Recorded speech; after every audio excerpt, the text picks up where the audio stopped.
Hi, welcome to my channel. நம்ம ஒரு சமையல் தேனி. இன்றைக்கி சுவையான பருப்பு போட்ட புடலங்காய் கூட்டு எப்படி செய்கிறதுன்னு பார்க்கலாங்க. சூடான சாதம் போட்டு நெய் ஊற்றி சாப்பிட்டா வேறு லெவல் டேஸ்ட்டில் இருக்கோங்க. எப்படி செய்கிறதுன்னு பார்க்கலாம்.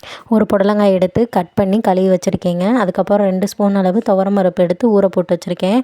அது ரெண்டையும் குக்கரில் ஆட் பண்ணிக்கலாம். அதுக்கப்புறம் 1 டீஸ்பூன் அளவு பாசிப்பயிறு சேர்த்துக்கிறேன். மஞ்சள் தூள், சீரகம், தேவையான அளவு உப்பை ஆட் பண்ணிக்கலாங்க. அவ்வளோதான். இந்த டம்ளர் இப்போ நான் காமிக்கிற டம்ளரில் 1.5 டம்ளர் அளவு தண்ணி ஊற்றினா போதும். பாருங்கள், ரொம்பலாம் தண்ணி ஊற்ற தேவையில்ல. சும்மா அதில் 1.5 டம்ளர் இந்த அளவு தண்ணி இருந்தாலே போதுங்க. அவ்வளோதான். மூடி போட்டு மூடி வச்சிட்டோங்க. 3 விசில் வரட்டும். இப்போ பாருங்கள், மூடி எடுத்து பார்க்குறோம் எந்த அளவு வெந்திருக்குன்னு. நமக்கு சுத்தமாக அடியே பிடிக்கலைங்க. இந்த அளவு தண்ணி ஊற்றினாலே போதும்.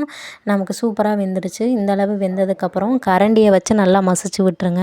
பாருங்கள், மசிச்சதுக்கப்புறம் இந்த அளவு இருக்குங்க. இதுக்கப்புறம் தேவையான மசாலா நம்ம சேர்த்துக்கலாம். ஒரு சின்ன ஜாரில் ஒரு கைப்பிடி அளவு தேங்காய், தேவையான அளவு பச்சை மிளகாய் சேர்த்துக்கோங்க, கொஞ்சம் சீரகம். இதை அப்படியே அரைச்சி எடுத்துடலாங்க. கொஞ்சமாக தண்ணி ஊற்றி அரைச்சிக்கோங்க.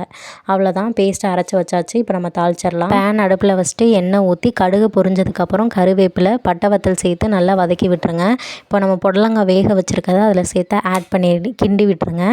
அவ்வளோதான். கிண்டி விட்டதுக்கப்புறம் நம்ம வச்சுருக்க தேங்காய் பேஸ்ட்டையும் அதையும் சேர்த்து நல்லா கிண்டி விட்டுருங்க. அவ்வளோதாங்க. கிண்டி விட்டுட்டு நமக்கு தேவையான அளவு தண்ணியும் ஆட் பண்ணிக்கலாம். தண்ணி ஊற்றுனதுக்கப்புறம் உப்பு பத்தலைன்னா உப்பு ஆட் பண்ணிக்கோங்க.